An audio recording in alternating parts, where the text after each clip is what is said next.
Jack Miller stopped as the wind tore through the mountain snow, cutting into his skin.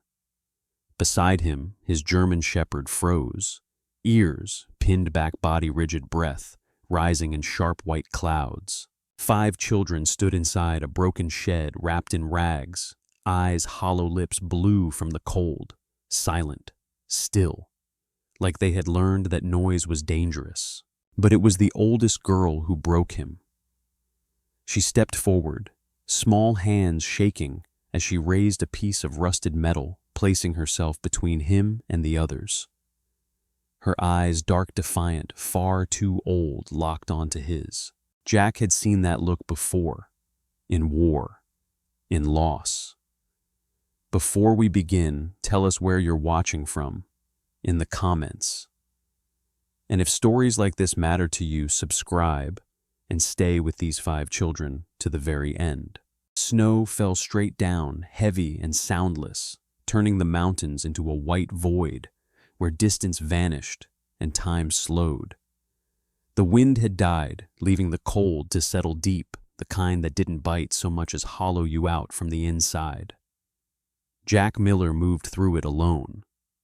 He was a tall man, broad-shouldered, but worn down in places that no amount of muscle could protect. The winter coat he wore was old Marine issue, faded at the seams, patched once at the elbow with a darker square of fabric. Beneath it, his posture still carried the rigid economy of someone trained to conserve motion, but his movements were slower now, deliberate, as if each step required permission from a body that remembered too much. Jack was 38, though the gray threaded through his beard made him look older. The beard itself was trimmed short, more habit than style, leaving his jawline sharp and angular. A thin scar ran from the corner of his right eyebrow toward his temple, pale against skin weathered by years of sun sand and snow. His eyes were a washed-out blue, the kind that looked distant, even when focused, as if always watching something just beyond the present moment. Beside him moved Rex.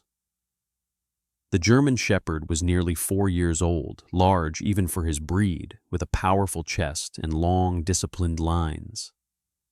His coat was the classic black and tan, thickened by winter, dusted now with snow that clung to the fur along his back and muzzle.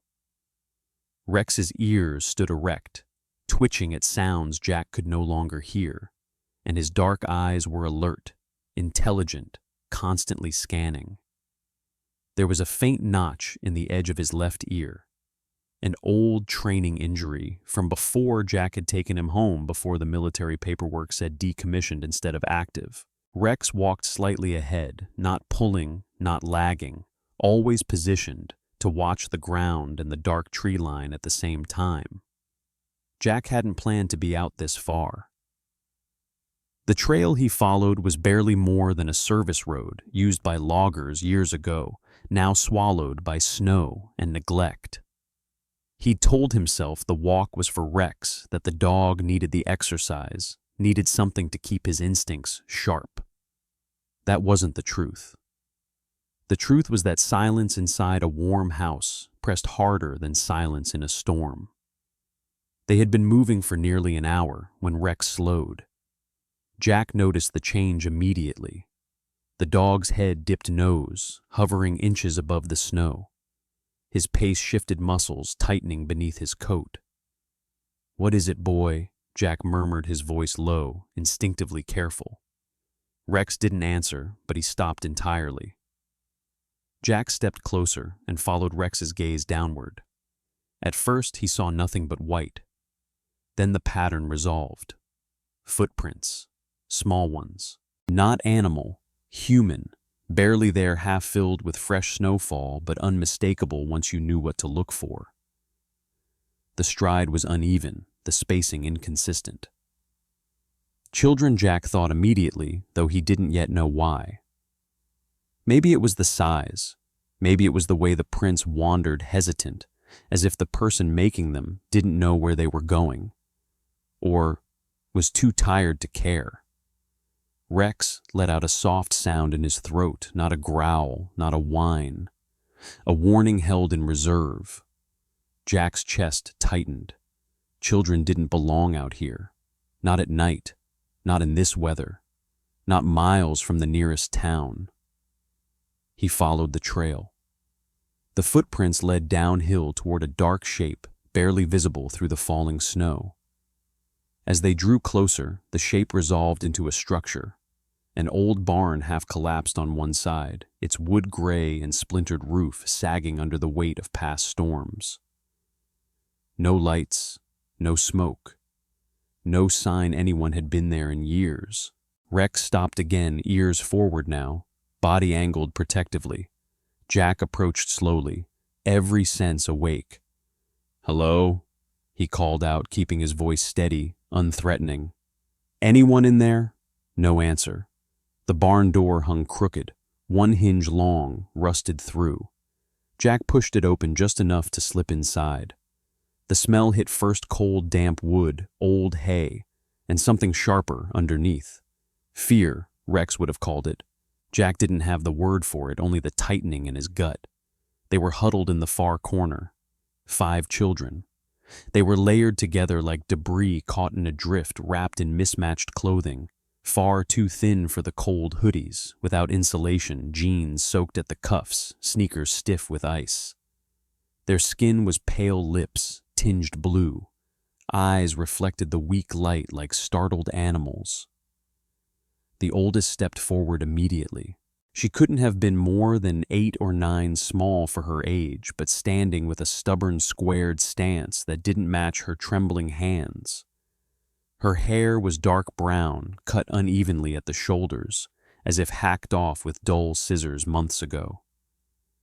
Dirt streaked her cheeks, but her eyes were sharp, a deep hazel that didn't blink as she lifted a jagged strip of rusted metal, part of a barrel hoop maybe, and pointed it straight at Jack's chest. "Don't come closer," she said. Her voice cracked on the last word, but she didn't lower the metal. Behind her, 4 smaller shapes pressed together. 2 boys, one coughing quietly into his sleeve, his shoulders shaking with each breath. A girl with lighter hair, almost blonde, clutched the arm of the smallest, a toddler, who made no sound at all, his eyes too big for his face fixed on Rex with a mix of terror and awe. Jack dropped to one knee without thinking, bringing himself lower, making himself smaller. "It's okay," he said. "I'm not here to hurt you." The girl didn't move. Rex shifted beside Jack, sensing the tension, but stayed silent. Head lowered, tail still. He knew this posture. Jack had taught him. "You've got to leave," the girl said. "They'll come back." Jack's heart skipped. "Who will?" he asked gently. She hesitated just for a second. That second was enough for Jack to see the exhaustion beneath her defiance. The way her knees trembled. The way her grip on the metal tightened not with strength, but with desperation. Rex suddenly stiffened. A low growl rolled from his chest, deep and unmistakable. The sound wasn't directed at the children. It was aimed past them, through the warped boards of the barn wall toward the forest beyond. Jack followed Rex's stare. For a moment, there was nothing but snow and darkness. Then Jack saw it. A shape barely there. Movement where there should have been none. A shadow that didn't belong to the wind. Jack's hand tightened on his knee as a familiar, unwelcome instinct slid back into place. Someone else was out there, and they were close. Jack didn't argue with the barn any longer than necessary.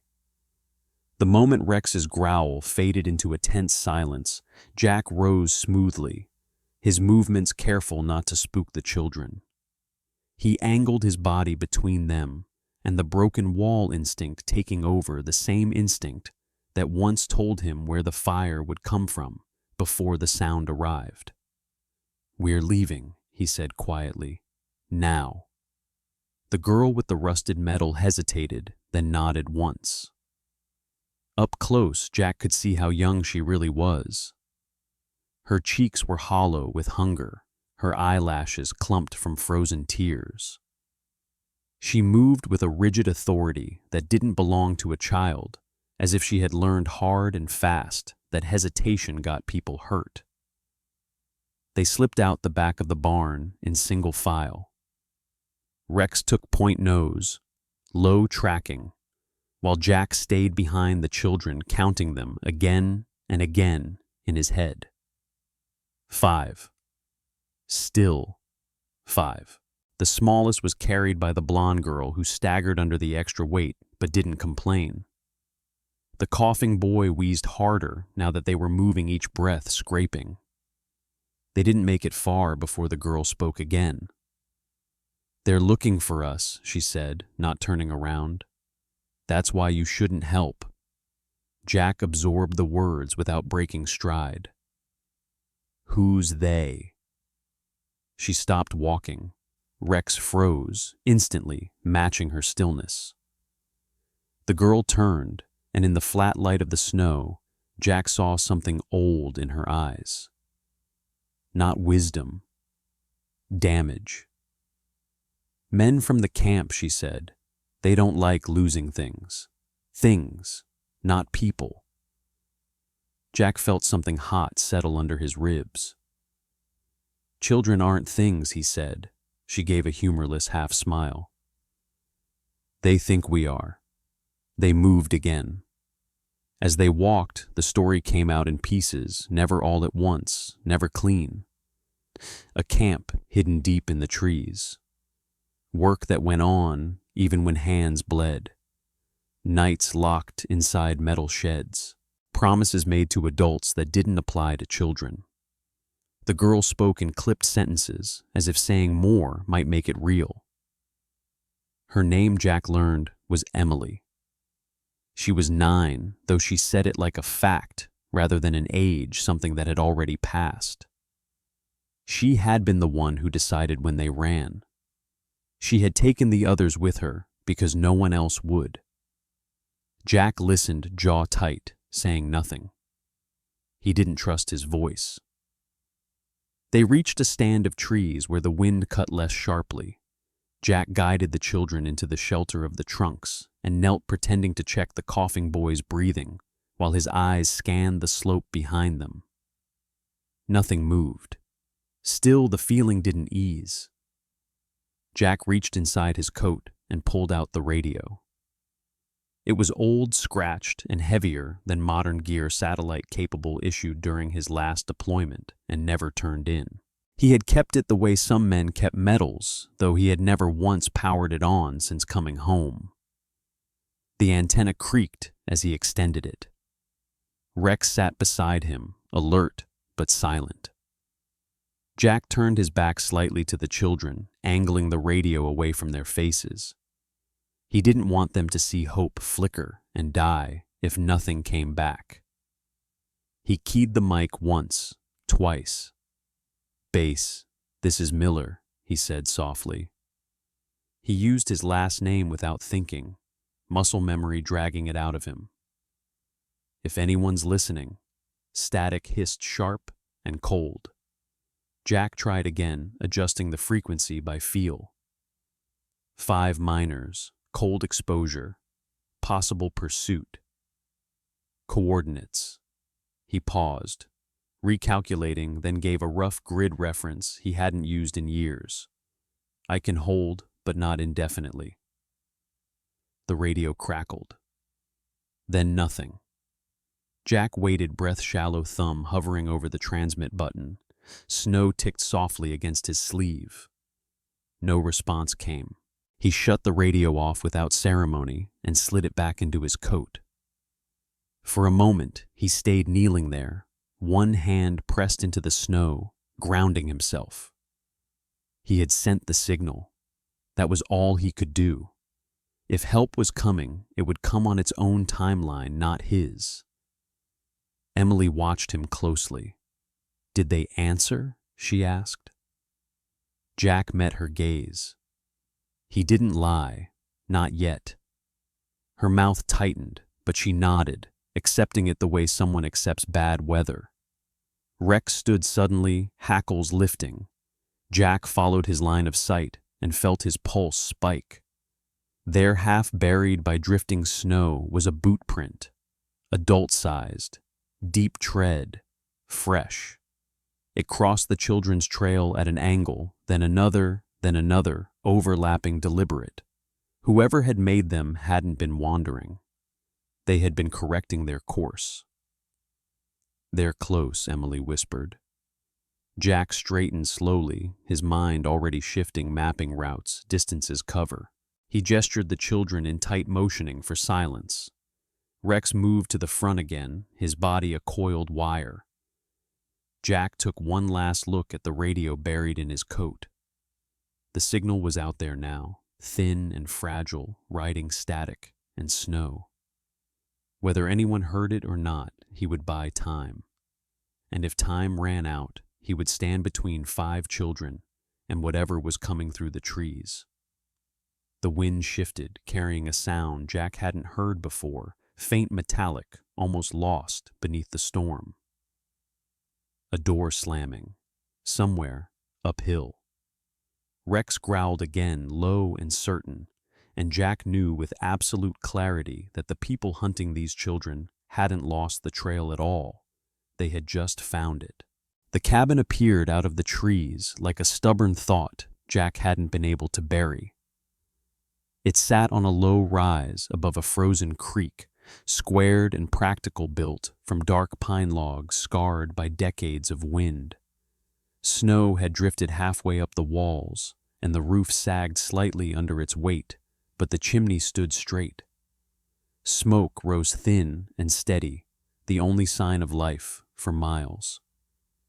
Jack ushered the children inside quickly. Warmth hit them in a rush, the dry, smoky heat of wood fire and old iron.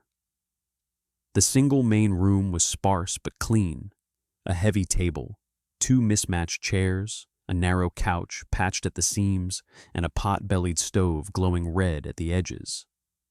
Hooks lined the wall near the door, each holding a coat or tool. It was the kind of place built by someone who expected to rely on himself. Rex entered last, turning in a slow circle before positioning himself just inside the doorway. He did not lie down. Jack noticed. "Sit," Jack said quietly. Rex sat, but his ears stayed high, his eyes fixed on the door as if it were a promise he didn't trust.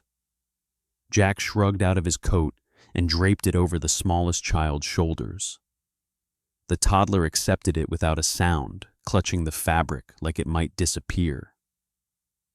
The blonde girl, Lily, Jack learned when Emily finally said her name, lowered herself onto the couch, breathing hard, her thin arms shaking from the strain of carrying him.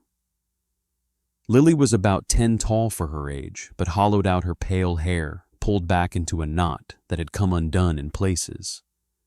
Her skin was almost translucent, freckles standing out sharply. She watched everything with nervous attention, the way someone does when they expect the rules to change without warning. Jack turned his focus to the coughing boy. The child's name was Noah. He was 7 slight even by child standards, with dark hair plastered to his forehead by sweat. His cough came in harsh bursts that folded him in half, leaving him gasping. Jack crouched in front of him, pressing 2 fingers gently against the boy's neck, counting the rapid pulse. "Easy," Jack murmured. "Slow breaths." Noah tried, failed, tried again. Jack had seen this before, too many times. Cold exposure layered over something deeper, something that had been ignored too long.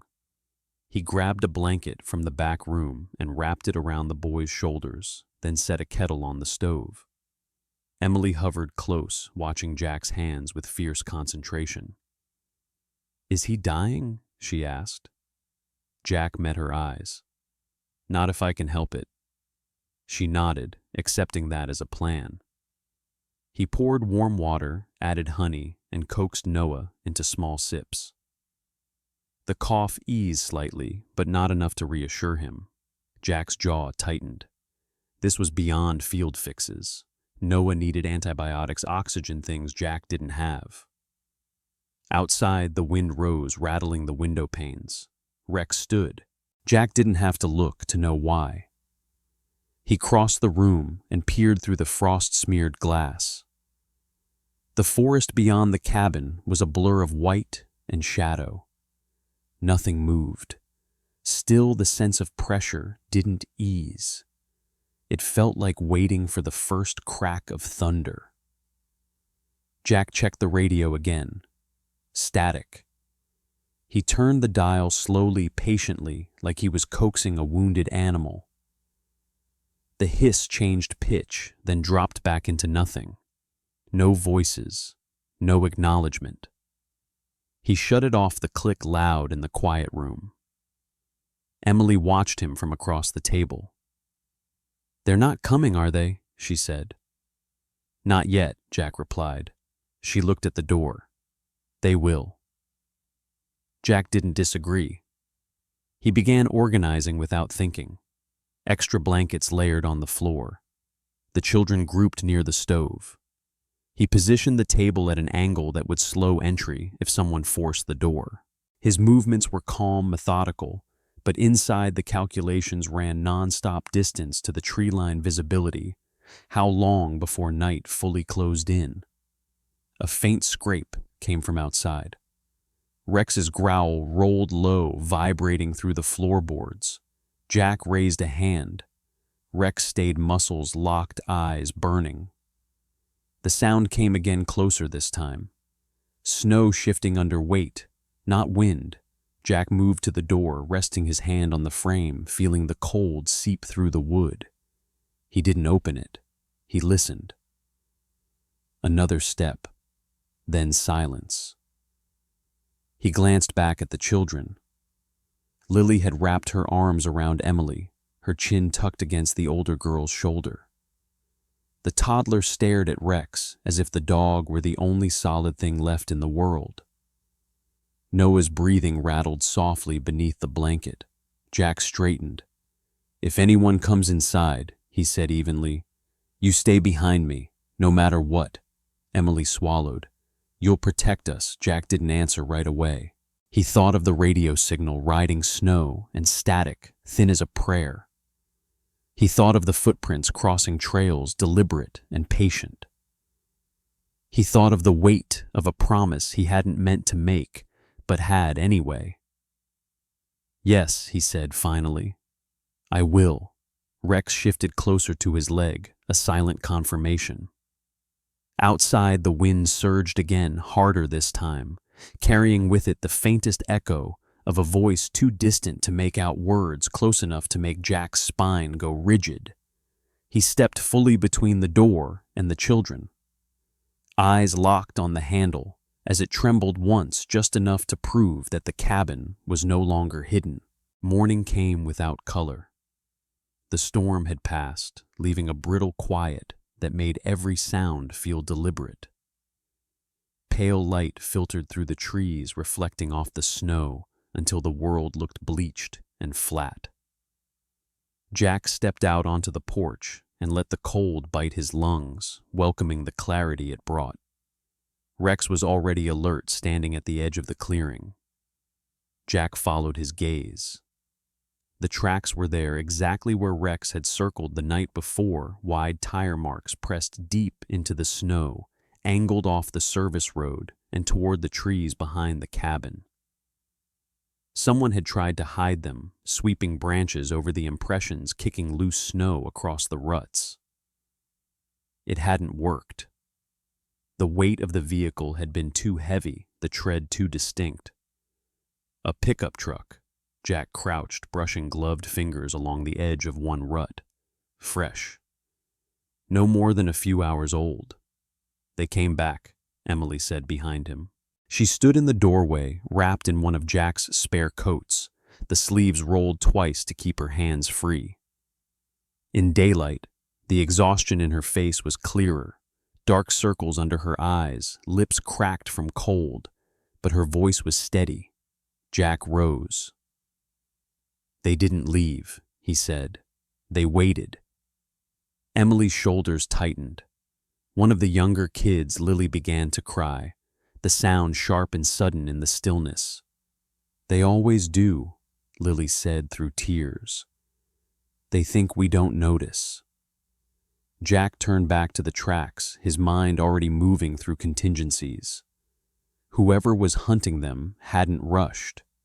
They'd circled, observed, tested the cabin's presence, and pulled back confident they could return. That confidence worried him more than numbers. Jack spent the next hour turning the cabin into something harder to approach. He reinforced the door with a timber brace, drove screws through old hinges that had begun to sag. He cleared firing lanes between trees, careful not to make them obvious. He positioned a cracked mirror on a nail near the back window, angled just enough to give him a view of the tree line without exposing himself.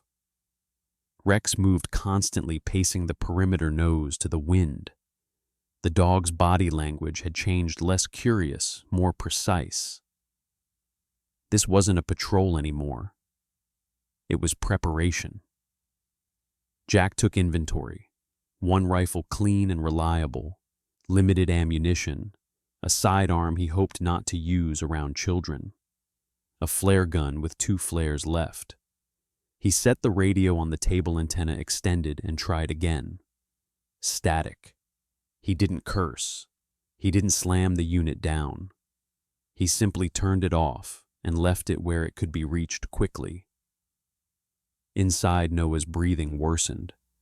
The boy lay on the couch now, propped on pillows, skin flushed despite the cold. His cough came in ragged fits that left him shaking.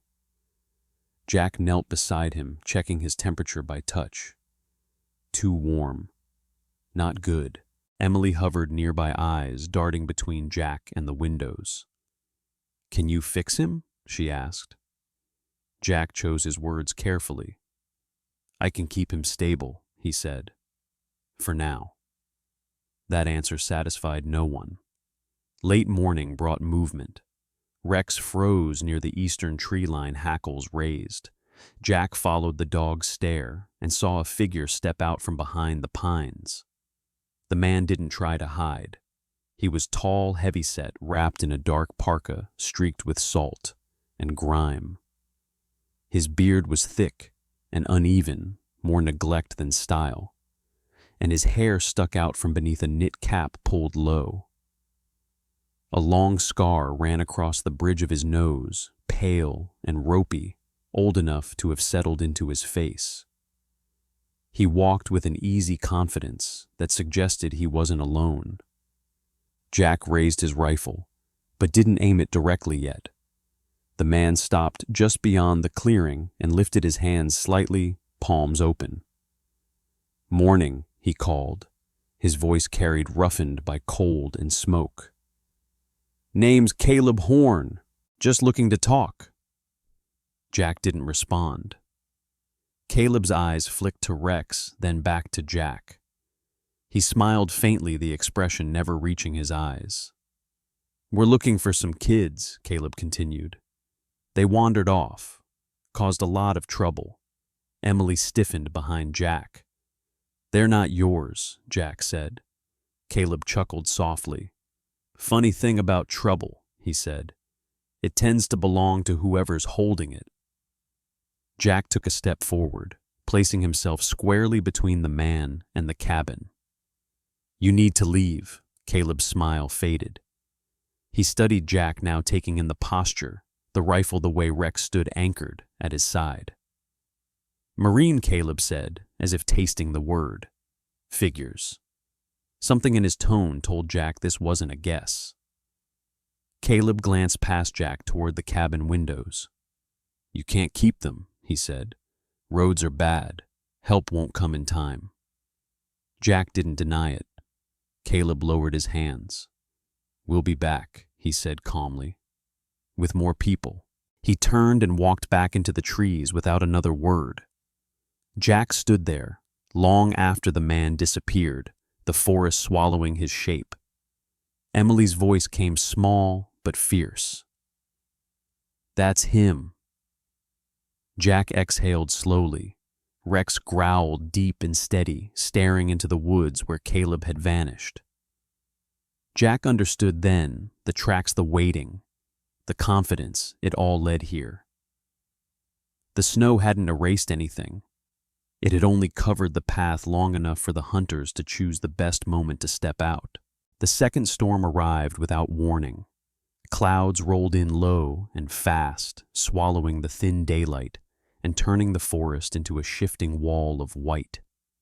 Snow began to fall sideways, sharp and relentless, erasing distance and sound alike.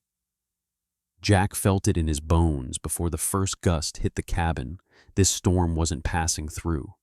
It was settling in. Rex paced once, then twice, then stopped dead. Jack was at the window immediately. 3 figures emerged from the trees, silhouettes at first, then shapes with weight and intention. They moved with purpose, spreading slightly as they crossed the clearing. All men, all armed. Caleb Horn walked in the center. Up close, the confidence Jack had seen earlier hardened into something colder. Caleb's parka was unzipped now, revealing a thick flannel stretched over a heavy torso. A handgun rode openly at his hip. His beard was dusted with snow, his scar stark against reddened skin. He looked comfortable in the storm, like someone who believed weather obeyed him. To his left walked a thinner man with narrow shoulders, wishes, and a twitchy gait. He couldn't have been more than 30, his face sharp and pinched eyes darting constantly. His rifle hung low, finger already resting too close to the trigger. Fear lived close to the surface in him. Fear and the kind of anger that came from being ordered around too long. On Caleb's right was the third man, older, bald, beneath a hood, his face broad and expressionless. He carried himself with the loose readiness of someone who had done violence often enough that it no longer announced itself. A shotgun rested easily in his hands. Jack stepped out onto the porch, rifle raised, but not aimed. Rex at his side like a shadow-given muscle. Emily gathered the children behind him without being told. Caleb stopped 10 yards out and raised a folder wrapped in plastic. Official business, he called over the wind. We're authorized to retrieve the miners. Jack didn't move. Those papers are fake. Caleb smiled faintly. Real enough for people who don't want trouble. The thin man shifted eyes, flicking to Rex, then back to Jack. The older one said nothing at all. They're not coming with you, Jack said. Caleb sighed, as if disappointed. I didn't want it messy. Rex growled, deep and thunderous, the sound cutting through the storm like a blade. The thin man flinched. His rifle came up a fraction too fast. Easy, Caleb said, holding up one hand without looking at him. Then to Jack, you're outnumbered. Roads are gone. No one heard your call. Jack felt the radio heavy in his pocket, silent and useless. Get off my land, Jack said. Caleb's smile vanished. The first shot came from the thin man. It cracked through the storm, splintering wood inches from Jack's head. Jack fired back, instantly controlled, precise, forcing them to scatter. Snow exploded around them as the clearing turned violent in seconds. Jack felt the burn in his shoulder before he felt the pain, a sharp, hot punch that spun him half a step sideways. He gritted his teeth and stayed upright. Inside, he shouted. Rex didn't wait for the command. The dog launched forward, a blur of muscle and fur slamming into the thin man before he could realign his rifle. They went down hard, disappearing briefly into the snow. A scream tore through the wind, cut short by Rex's snarl. The older man swung the shotgun toward the porch. Jack fired, forcing him back behind a tree, just as pellets tore into the cabin wall. Emily screamed from inside. Jack backed toward the door, firing in bursts, counting rounds without conscious thought. Snow stung his eyes. Blood soaked through his sleeve, freezing almost instantly. Caleb moved last, methodical, circling wide. Jack Emily cried. Jack turned just long enough to see the children huddled behind the overturned table, Lily shielding the toddler with her own body, Noah gasping for breath, eyes wide with terror. "I promise," Jack said aloud, though no one outside could hear him. He planted his feet. Rex burst back into view, snow-matted red along his shoulder where the older man's shot had grazed him. The dog didn't slow. He placed himself squarely in front of the cabin door, teeth bared, eyes locked on Caleb. For a heartbeat, everything froze. Then Caleb raised his gun. A sound cut through the storm, not gunfire. A siren, distant, faint, almost swallowed by wind and snow. Caleb hesitated, head snapping toward the sound. Jack heard it too. Hope flared sharp and dangerous in his chest. Caleb swore under his breath. "Move," he barked to the others. The older man fired once more, wild this time, then retreated. The thin man stumbled to his feet, clutching his arm, blood dark against the snow. Caleb backed away, last eyes never leaving Jack. "This isn't over," he called. Jack didn't answer. He stood there, bleeding, shaking. Rex pressed against his leg, listening to the siren grow louder through the storm. Whether it was coming for them or too late, he didn't know. But he had kept his promise this long. The sirens grew louder. Not all at once, not dramatically, but steadily, insistently, cutting through the storm like a thread that refused to break.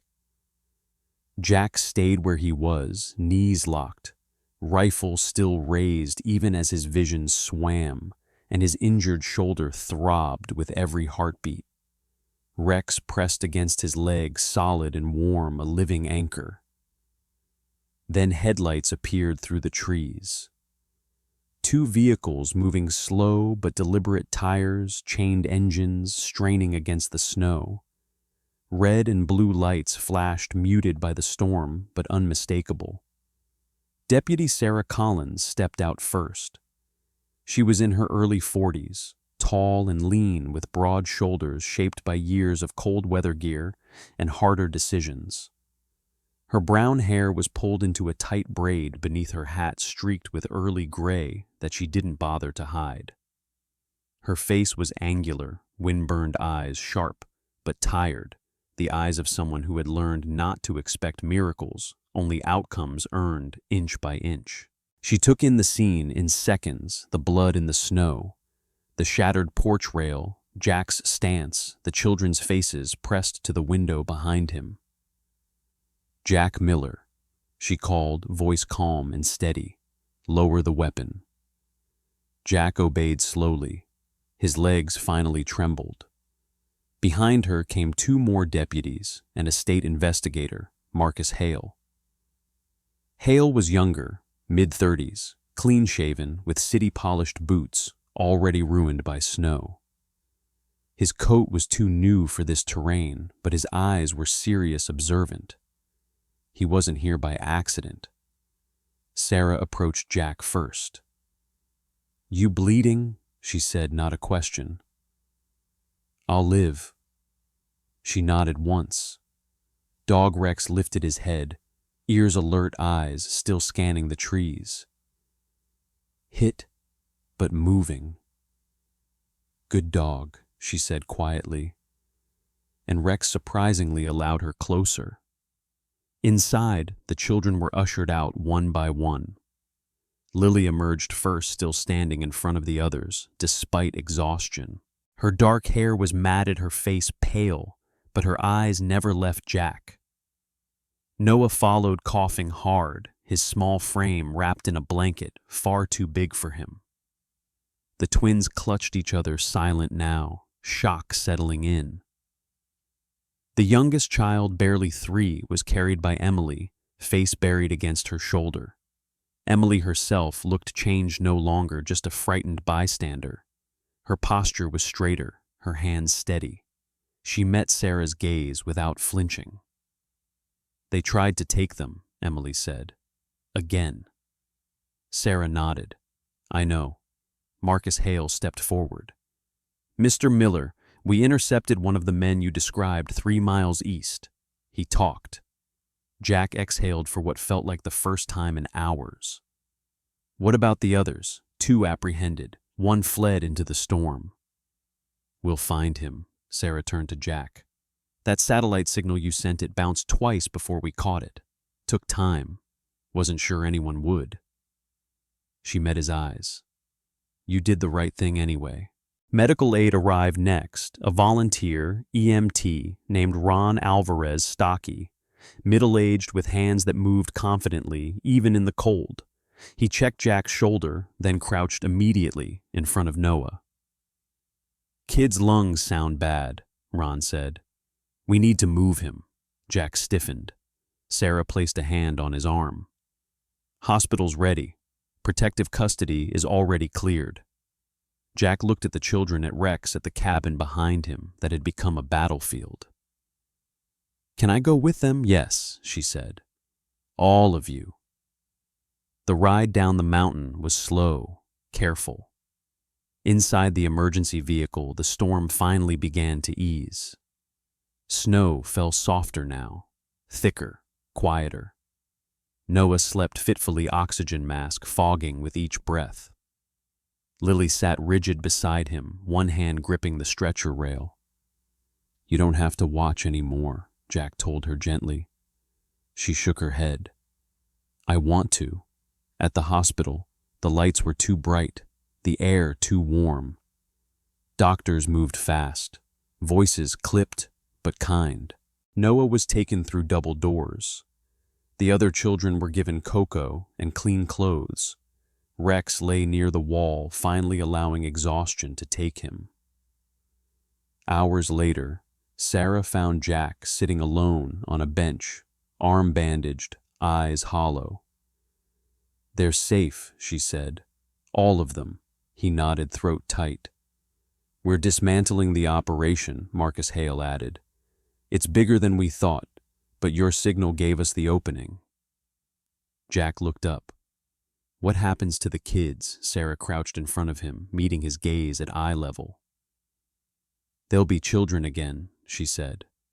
"That's what happens." Morning came quietly. Outside the hospital, snow fell in slow, gentle flakes. Lily stood near the window, with the others watching it like something new. Jack joined them, Rex at his side. For the first time since the storm began, no one was running. No one was hiding. Jack understood then that survival wasn't the victory. Giving them back their childhood, that was. Sometimes miracles don't arrive as thunder or light from the sky. Sometimes they come quietly through a man who refuses to walk away, a dog that stands its ground, or a signal sent into the darkness when hope feels thin. Maybe God doesn't always stop the storm. Maybe he sends someone into it. In everyday life, we pass by moments like this more often than we realize. Someone in need, a choice to help, or to turn away, a chance to be the answer to a prayer instead of waiting for one. Compassion, courage, and faith are not meant for extraordinary people. They are meant for ordinary days. If this story touched your heart, please share it with someone who needs hope today. Leave a comment and tell us where you're watching from or what part of the story stayed with you. Subscribe to the channel so these stories of humanity, faith, and courage can keep reaching more people. May God bless you, protect you, and guide your steps, and may He place you exactly where you are needed most.